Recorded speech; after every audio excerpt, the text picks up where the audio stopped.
থালা নিয়ে ভিক্ষার কৌশলে আন্দোলনে বসল মেলাঘর পুর পরিষদের অন্তর্গত সমস্ত সাফাই কর্মীরা। অভিযোগ, গত 5 মাস ধরে নাকি তাদের ন্যায্য বেতন থেকে বঞ্চিত করা হচ্ছে। যে সাফাই কর্মীরা পুর পরিষদের অধীনে সাফাই কাজ করে তারা নিজেদের সংসার প্রতিপালন করে থাকেন, যারা সাফাই কাজের পর মাসের শেষে যে কয়টা টাকা মাত্র একমাত্র ভরসা, তাদের নাকি গত 5 মাস ধরে বেতন দেওয়া হচ্ছে না।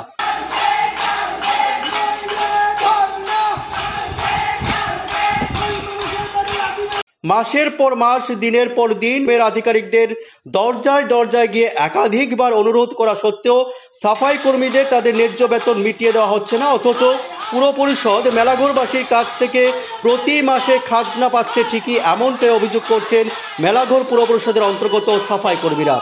তাদের দাবি, অবিলম্বে তাদের ন্যায্য বেতন মিটিয়ে দিতে হবে, না হলে তারা কাজে যোগদান করবেন না। সাফাই কর্মীরা গত 5 মাস ধরেই তাদের ন্যায্য বেতন না পেয়ে তাদের সংসার প্রায় অচল হয়ে যাওয়ার মতো অবস্থা।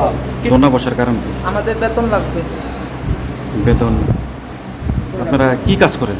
আমরা door to door garbage collection করি। হ্যাঁ। আমাদের বেতন গত 5 মাস হইছে বদ্ধ করে দিছে। কে বদ্ধ করছে?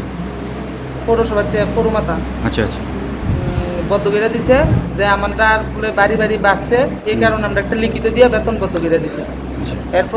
তারপরও আমরা বহুতবার কাগজ টাগজ দিছি, আমরা বেতন দেওয়ার লিগে বহুতবার রুমে যাই, সেটা বহুত কথা কইছি, বহুত মিটিং করছে, এমনকি ভলেন্টিয়াররাও মিটিং করছে। তারা আজকে না কালকা না পরশু এমন করে আমরা ঘুরাইতেছে। গণতন্ত্রে বিশ্বাস করি, আমাদের জন্য যাতে আপামর মেলাঘরবাসীর কোনো সমস্যা না হয়, মূল ফটকের সামনে রাস্তা রেখে আমরা আন্দোলন করছি। আমাদের আন্দোলন ভিক্ষা আন্দোলন আপনারা দেখেছেন, সমস্ত মেলাঘরে আমরা বিভিন্ন ওয়ার্ডে আমরা এই আন্দোলন সংগঠিত করেছিলাম। আজকে আমাদের গত 22 তারিখ মে মাসের 22 তারিখ আমরা সিইও স্যারের কাছে ডেপুটেশন দিয়েছিলাম।